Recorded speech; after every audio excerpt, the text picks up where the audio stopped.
Hello and welcome to the channel again. You get to see me. Yes, I am back.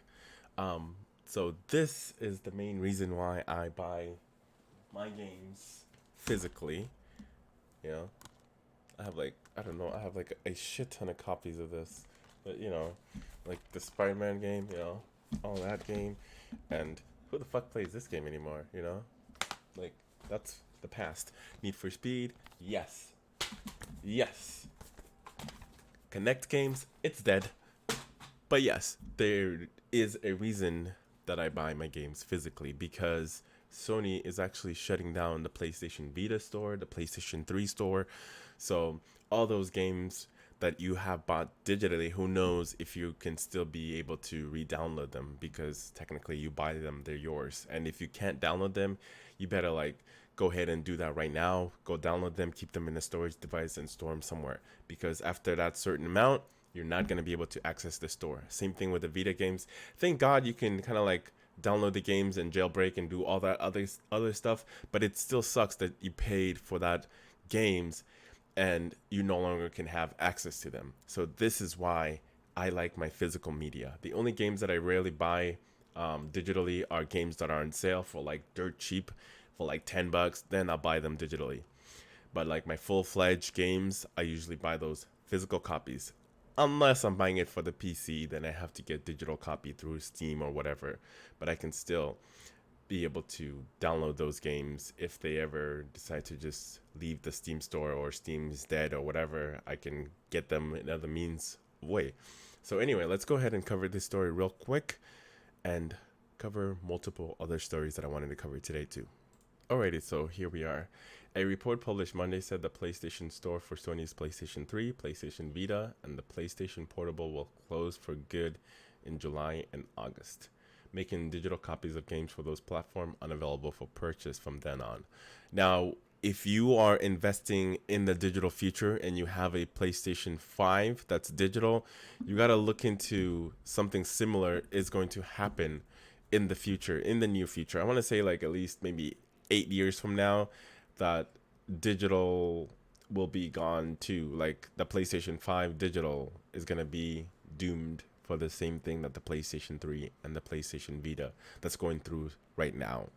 So just keep that in mind if you're deciding that you want to get a PlayStation 5 that's only digital. You got to keep that into perspective that they're going to stop supporting it in the future, but that's a long time from now, and you can enjoy the games that you get for it now and just make sure you cover your own ass. Get a physical PlayStation 5 when they're readily available.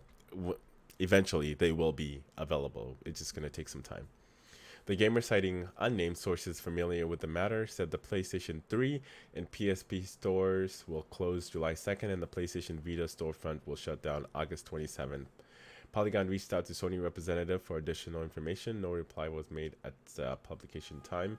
Vita and PlayStation 3 only games are for now accessible only through the PlayStation Store app on both units.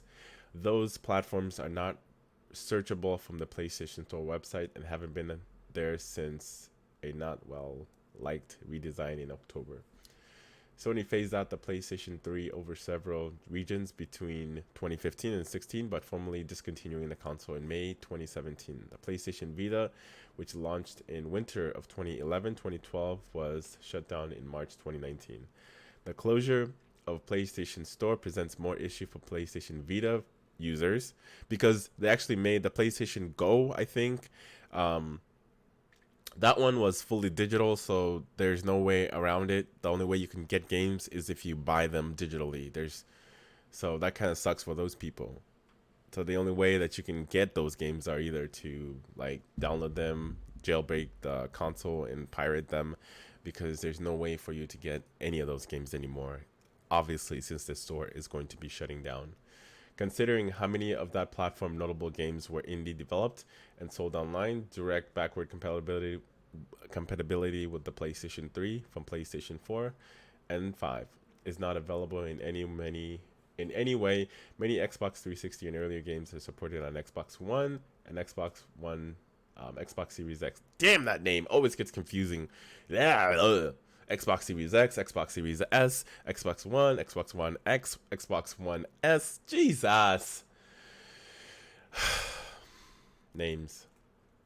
But PlayStation 4 ports for some PS3 games are available as separate products. Still, other PlayStation 3, PS2 games are streamable to modern consoles from the PlayStation Now subscription service. So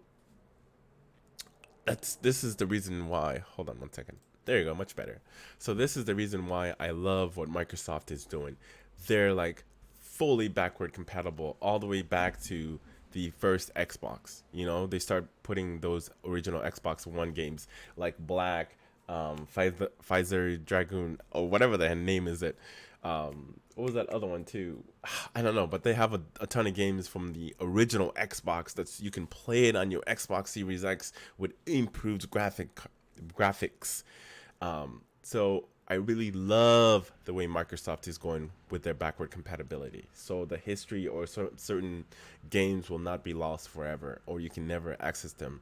I mean, you can stick a Xbox One game into the Xbox Series X as long as the digital version of the game is there. You'll be able to play it right from the disc. Now that's freaking amazing.